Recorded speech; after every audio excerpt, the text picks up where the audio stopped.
Say what? Say what?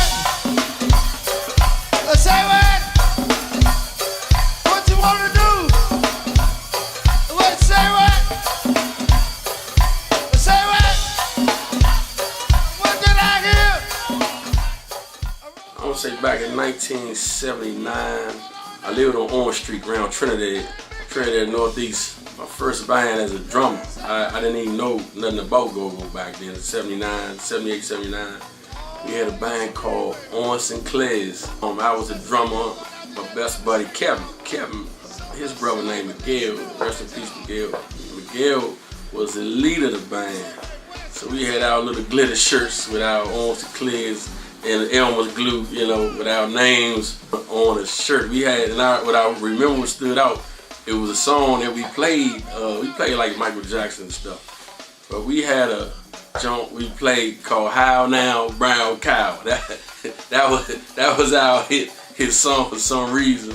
And after that, maybe around 7th, 8th grade, 1980, we had a band around Holy Name. We had so many names, Izar, Crew, Ebony Funk, Young Essence. We had the kazoos. And I had the rototoms and the drums. So if you're a rototom player, and I didn't have timbales, so if you're a rototom player, you know you got the 6-inch. So every time I would play the rototoms and the 6-inch would bust, I would make Martin or whoever the drummer was get all the drums, because that was my drums too. Because without the 6-inch and you don't have no timbales, and we would turn the first tom over on the drums and make that like a timbale. So you have the 6, 8, 10 and the drum tilted over for the 5-piece drum set turned into a 4-piece. We had a band playing around the neighborhood, playing the web, stuff like that, outside, playing in the basement. Me and Kevin, like I said earlier, is my best friend. We walked down to go to the Coliseum. For some reason, we never took Florida Avenue. We would go down to Wally Court and take 8th Street and walk all the way down to 3rd Street to go to the Coliseum. The band used to play right there, Wally Court. It was a band named Reality Band. Dern Tate was a keyboard player. I knew Dern. Funny thing about me and Dern, our history went, we didn't even do it. The history went way back till my father's band, Mickey and the Blazers. His father, Joe Tate, was my father's saxophone player. It was so funny, but we didn't know that until as we got older, you know, because Joe wasn't living, you know, where the band was practicing. I used to go down there and mess around with the drums, rototoms. Didn't know how to play congos, but I could play the drums and rototoms. So they had a congo player, and I think he got fired. Red Googie, Big Googie. Googie told me, if you get some congos, you could play in this band, Reality Band. So, you know me, I was spoiled. I go up the street, I go home, and I had my grandma called Googie, and she was like, is it true if I get him some congos, he could join this band? So like the next 2 days, with them Chuck Levers, and I hear, it's so funny how I hear people say, man, we had raggedy congos. I'm like, nah, that me. I had fresh congos right off the shelf. And it was so crazy.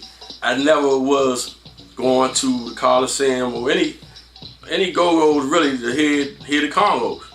My thing was the drums. I was a Sugarfoot's fan. Fush was my man. I would go get on his drum set, Miss Mackett. Get all the drums, boy. You know, tell me to get all the drums when I get up there on the drums. Well, we went, got the congos, and they had the same set. I don't know, a lot of people don't know. Jungle Boogie had these black, like a chocoish gray black congos, the 2 big ones, that had these white specks in them. Got the same ones. For some reason, I can't remember my boombox. I can't remember the small ones, but I had all that because I got a story about the show, Reality Band. Like, you know, I go to band practice with Googie. We practice, we used to practice at my house. Actually, sometimes we partnered with a keyboard player named Marcus' house. I used to call Google with different beats. I used to be in the basement like a boxer with my boots on, ankle weights on. I would call Google and on the phone like, how you like this beat? And certain beats, Pump It, we had a song, Pump It Baby. All that stuff came to me in my basement. You know, like I said, I thought I was a boxer. And the beats were just flowing, coming to me. Because again, I never listened to the Congo, so most of my show would be Jungle Boogie and the little bit of beats I made in the basement. We had a show at the Howell Theater. And why I don't know how to tune nothing. Over there mess with the first Congo. Any Congo player know, you tighten too much on one side, that lug is gonna pop. that lug pop, I cried like a baby. I was crying. Remember, I was only 14, 14 years old. Cried like a baby. Gooey came over there. Don't worry about it. So Gooey working on cars. He know how to hook things up. So what he did was took some grip plies and pulled it down, and then tightened it somehow, and put another pair of lock pliers on there and kept it in place. So I could play that first show. Like I say, reality. I was there for like maybe a year and a half. And somehow in between Red and the Boys manager and Red and the Boys in reality, we used to play Terry Franklin. Rest in peace to Terry Franklin. We used to have shows together or whatever. And Terry used to keep some equipment in my basement sometimes. And anyway, my thing was, okay, I think I want to make some money doing this. With reality band, we was playing for sodas and hot dogs over the bus stop. You know what I'm saying? It was fun. You young 14 years old. I mean, I just wanted to play anyway. Everybody just wanted to play, have fun. As time went on, I said, I think, I guess not getting tired of playing for free, but to make some money doing what I was doing, which would happen. I go to Reds, in which you made some money. It wasn't a lot of money. We meet up Terry mom's house over there, Fort Davis something, I think. Over there, we used to meet up in a little alleyway right there, walk in the alley, raise everybody. Or we'd sit over there on the basketball court and sit over there, lean on the gate talking, whatever, before we would go on to practice. Like I said, I had a couple of shows, Moonlight and whatever Reds would call us, Capers. Did a lot of outside shows with Reds. I was there for a short period also. And from there, I went to Air Raid Band. Well, what had happened, somehow I got the word that Gold Timmy was going into service. He was going into service, and I think they was having tryouts, or they was looking at whoever come through, try out. So I went out there, to practice a couple of times. So next thing I know, I remember, I was in a band, Darren Grice, Brass's original keyboard player. He lived around the corner from me, and I would, pick him up. We would go to practice. We played, all the way out. We stayed out Maryland, far out Maryland. That was another, nice organization. Daryl Spencer, rest in peace to Daryl. They had the payroll thing going. You kind of do your shows every week. Do your shows weekend or whatever during the week. Then they call you in on practice, sign your name, get your money. Well, with the other bands, none of that happened. It was like, all right, here we go. Here go 25. You know what I'm saying? Here go a hot dog. Here go a Coke soda, stuff like that. But Daryl and Doc ran a nice, old machine over there, Air Raid Camp, and we had a nice thing going. Man, rest in peace, Ralph, trombone player. Man, Ralph. Then China Boogie came after the other saxophone player. I can't think his name. Doc, Darn, Keith X from Egg, Boogie Dudes, me and my man Daryl Hall. Cause matter of fact, Daryl, when I went to go, that's the reason why I went to Reds. Daryl was there, and then when I got there, Daryl was going to Air Raid. So it's like I followed him again when I got to Air Raid. And we stayed playing, opening up for wrestlers, doing them shows all the way down Moonlight Inn, all that stuff down that way. One night, down the Moonlight Inn, we opened up for wrestlers. Something that happened to Jungle Boogie's hand, and it was like, you think you could? I just finished playing. It was like, you think you can play with us? Cause something wrong with Ty's hand. I ain't gonna say I'm tired of none of that.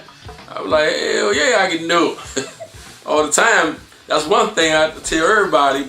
learn everybody's stuff. Back then, I mean, I probably get on stage to play with EU Trouble. I'm gonna say the main band, Reds. I could play Disco, anybody's stuff that to me that was doing something like EU, Reds, Trouble, which T-Bone is a hard percussionist to follow, but I mean, what you think he's playing is actually sometimes, that's anybody, how you hear it is not how it's played. So, anyway, they was like, can you sit down? I'm like, because me and Fuss was boys. Me and Fuss bowled together back in 81. We was bowling at Bowl America. So, of course, again, I told you I used to get on his drums all the time. So, we was boys. So, he was like, Shawty, you sure you can handle it? I was like, I got it. So, anyway, I played that night, which I knew all the songs, but after that show, I was supposed to somebody tired because back then, tempo was kind of fast, but I couldn't complain to him like, you going too fast. You gotta get with the program. Or to me, it wasn't too fast or it wasn't too slow. Cause at that time, the adrenaline, you playing with Rare Essence, you playing with the number one. So little Benny called me Go-Go Mike the whole night. Go-Go Mike, that was my name the whole night. I ain't kidding. You ain't gotta get it straight. Cause he did that later on, messing up after I've been in the band for some time. But anyway, called me Go-Go Mike. So after that, they knew I can play. So like I would go to the shows like they might play up St. John's. And it was so funny how people were like, you playing tonight? He was like, nah, I ain't playing. Jungle Boogie should be here. I'm just up here, cause I can get in now. I ain't gotta pay to go. I ain't gotta pay $5. I ain't gotta pay that money to go see RE. Cause back then I don't care what band unless Miss McIntyre was good with you or you came through that back door. I don't care what band you would say. I play with, like now, I play with such and such band, or they know you at the front door, they'll let you in. But that wasn't happening with Miss Mac. They didn't care about that. Somebody came up, and they was, Lord, I know, it was like, can you come up to the Paragon? I want to talk to you. I want to talk to you. I said, I come to Paragon of Georgetown. So I go up to the door at the time where Miss Neal was working the door, and she didn't know me. I didn't know her. When I got there, my name was at the door. And they said, oh, okay, you go in. And I'm still with Air Raid at this time. After that, I went to Doc and them and told them what was going to happen. You know what I'm saying? When they asked you to play, I think you kind of knew they were going to ask you. How did you feel to accept that position with RE? Because they was one of the biggest bands at the time. I was like, sure, I'll drop any, you know what I'm saying? You give jobs 2 weeks. I was ready. Like I ain't gotta tell them that. I'm ready. You know what I'm saying? That's how RE was. Right. I don't care. Anybody probably would have did the same thing, but that's not how it worked with me. And I went back to Doc and them. You want to do this? No how we still, still love each other to this day. And I think my last show probably, I'm not for sure. I think it was Suitland High School, one of them high schools. Rare Essence had they had a meeting. I'm thinking they had a meeting with me. Well, once I got in the band, called the Big Hats. The Big Hats was white boy, funky name Fuss. Donnell ain't want me in the band. Donnell would vote me out, but his vote ain't really count. So I think real Fuss, and plus me playing, sitting in, they knew I can play with the band. After that, I was just going to band practice, sitting in band practice playing. It was so funny. Back then, I used to sit. For some reason, the whole set of congos wasn't at practice. There's two white congos on the floor, and I used to sit down. And then that's when I started to get speed in my hands. I had these little cheap ankle weights, the same ones I had on Reality. I had a little blue, and I used to get my speed from sitting down just playing on two big congos. So, and if Fuss had a white drum set, which was a 5-piece, it wasn't this set because they had Rest had the big truck. All the equipment stayed in the backyard and everything else. Well, they had the organ and a couple of keyboards downstairs. They could bring that stuff in. And I just remember sitting down practicing all the time on them two white congos till they finally brought some in. And I did 28 years. What was your first show with RE? First, I got a problem remembering that. It's either the Howell Theater or the Panorama Room. So I'm thinking it's the Howell Theater because, matter of fact, it was funny because Rudy, Minnesota Fest, he came and picked me up. They told me to dress, so I got dressed up. And he was like the whole time, "You sure they told you to wear that?" I might have on some blue pumps or something, some blue suede pumps, some black pump shoes. Because he kept saying that the whole, you sure they told you to wear this thing? So I think it was the Howell Theater was my first show. When you first started playing with RE, why did they turn your congos to face foots? I remember that. I have no idea. At the time, you had one of the biggest shoes to fill, which was Jungle Boogie. I thought it was you had to prove yourself and then they'd turn them around. Or I thought it was maybe Foots was showing you the beat, but I never knew why you were the only. I'm glad you just reminded me because I don't know. I mean, but that set me in the back. I don't care. I'm playing with RE, and then only thing I do remember is like they were like, "Do you want these combos?" Which was the Big Four. Ty had the Big Four combos. I played. Out of fact, I got a cut still on this finger, but it's not like it was. Playing on those jumps, I said, no, I don't want them. So they end up, that's why Ty got them. They gave them the Ty. I mean, they end up giving the Ty, end up buying, getting new, coons. But I remember that now since you said they had me facing them. So I really don't know why. And also, when you first started playing, they still was yelling Jungle Boogie. I'm sure that was more of an incentive, like, man, I know I got these shoes to fill, but I also got to prove myself too. Well, that was I used to get mad at that. Like, and Push like, you can't get, Push was the main one who pumped me up. It's like, you can't get mad, you got to make a name for yourself, shorty. That stayed with me. You got to make a name for yourself. And I guess I made a name for myself. But that song was specifically about you. Yeah, that was, most of the songs at that time, coming to the band, funk would bring most of the songs, And that was Funk's idea. That's how that came. Like I said, most of the songs that come on stage, Funk was, let's say, learn this. And that was his idea. And that was another one that stayed on my case to make sure I got my name out there. That beat to lock it. How did that beat come about? Man, argument, me and Funk. Got mad about something, so I just started. He was like, keep it right there. And I'm like, man, you serious? And I'm mad at the same time. Just kept playing the beat. And it turned out to be a hit.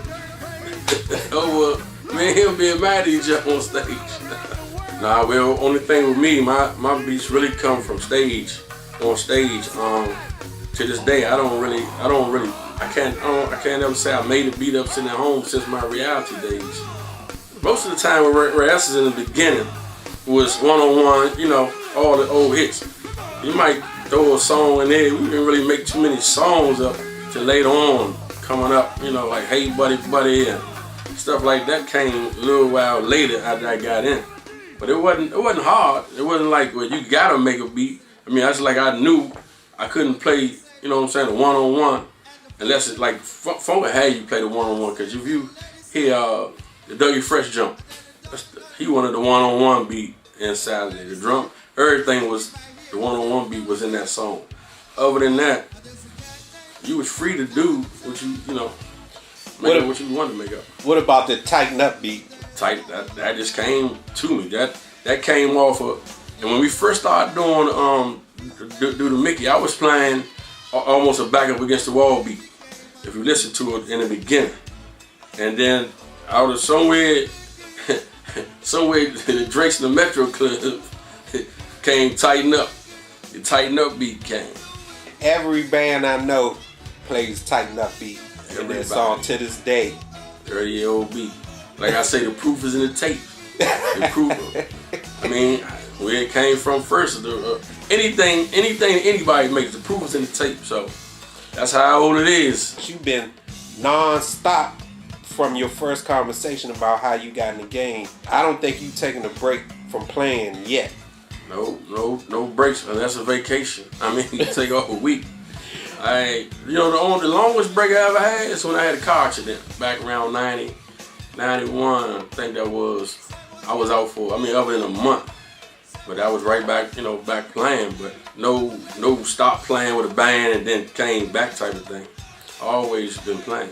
I think that's incredible because the drummer and the percussionist do not get a break in go-go. And to me, they should be the most talked about because they the ones really putting the work in. You got the talkers that's doing something, but without that beat, just say, if we got a thing, D. Floyd should say, man, y'all can't do nothing without me. So, I used to tell Jeff, let's stop playing. Let's stop for 1 minute. Go ahead, and let me see what you're gonna do.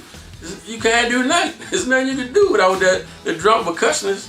So that's my thing. The drummer and the percussionist is the most important on that stage when it comes to go-go anyway.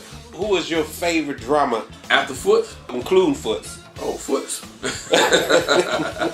But I'm gonna tell you who was the hardest drummer. I love his style so much. I wanted to take drum lessons, man. Back when I was doing my Coliseum days, and it was Red Hot EU. Oh my God, Sugarfoot, Ricky Wellman. I used to go get the tapes from the Coliseum, or any tape with him on it, and it was a music store out there behind Chuck's, right next door to Jerry's on the back street behind Chuck Levels. I forgot that main road back there, but anyway, my grandma used to take me to drum lessons out there. And I used to go in there and say, I want to play this right here. And they was like, who is this guy? Who is that? So I said, that's Sugarfoot. I want to learn that. But anyway, I got on stage with Chuck one night, and all I can do, I couldn't even play the beat because I'm looking at Rick. You know what I'm saying? I got Rick and Sheila E in my bio on my website. Right. So that's the two intact Jungle Boogie. That's my three favorite: Sheila E, Sugarfoot, and Jungle Boogie. Foots, of course Foots, because most of the drummers that I play with after that, that's basically where they, almost got their style from. Except Jeff. Jeff said he can like Juju, but he don't play like Juju. And now when it comes to that pocket, you know what I'm saying? He sound like Foots with them. I love them doubles. When it comes to them double beats, oh my God. People probably don't know this. You played with a reggae band. Soldier. Soldier, yeah. Soldiers at War. I think that was at the club's 66. They are from Virginia, actually. Young dudes.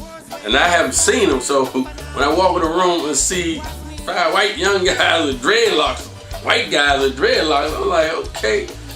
It was something new to me. And they like, yo, we like go-go, and we had a song we want you to play on. I said, cool. So it was on after that. They stayed traveling. They making that money. I did like two other songs with them, but that was the first one that I did. Sorry was the name of the song. Sorry. I tell people this all the time. A lot of people that came in the go-go, like you said, we didn't get $1. We made it play for some gas money to Eddie Lennox. As far as the love, I think that attributes to why you've been playing for this long is the love of the music. Oh yeah, you gotta love the music in order to keep going. They have longevity. You gotta love what you do. That's in anything. So in the beginning, I just wanted to play. I still want to play. I can't wait to get to the show and play. And another thing that motivates me too are the younger Congo players keep bringing something new. So my thing is to elevate higher than them, but they motivate me to do that. When I see I gotta stay with them. That's another thing. You gotta I love the music and I love what the young dudes doing to keep me going. It's a shirt. They got Junkyard. I got everybody on the shirt today. I ain't gonna say everybody. Any other band, I done been on that stage. I don't know. I was on the road. I was like Lil Wayne. I was at everybody's show. It got to the point where Chuck like, if Rob not here, or then when Mo came, if they not here, you are playing. I'm like, cool. It didn't make me no different. How did it feel when you got that LP, the Lap Percussion endorsement? Man, that was big, and through the help, Yolanda, she had put something together with everything I did, got with the people. Next thing I know, they sent that contract. All I had to do is sign my name. Next thing I know, I opened the doors, Congo's on the porch. I'm like, man, y'all know where I live at? Let me know. I'm probably the first to make a go-go Congo on record. I was the first one to do that back in 90, 91. People don't realize, like back in the 70s and 80s, you rarely used the high Congo. The high Congo came later on. Yeah, the high Congo came way later on. That's why I can sit back and play in the pocket all night. Don't even. I can play the whole night without the high, but the people ain't gonna like it because that's the new thing. Right. You gotta have that high. Even a lot of talkers. Donnell was like that. You gotta get on the phone, call somebody. You need a high one for what? I can play the same beat on these three right here. You just gonna be missing that. I mean, they just fell in love with the high. But their pocket is where it's at.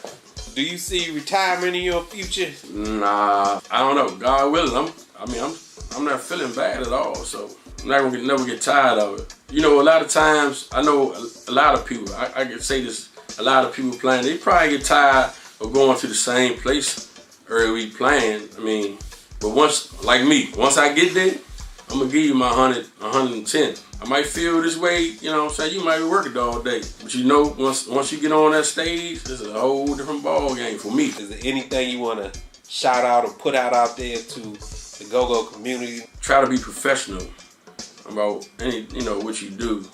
Because, and always try to give you 100% because you never know who's in the crowd watching. You never know who's gonna give you that call. You know, they say practice makes perfect. Just practice makes better. That's what I say. My man Go-Go Mickey in the building. Thank you for stopping through there, Big Mickey. No problem. We went past hours. No. I got $5 for you. I'm used to it. Yes, sir.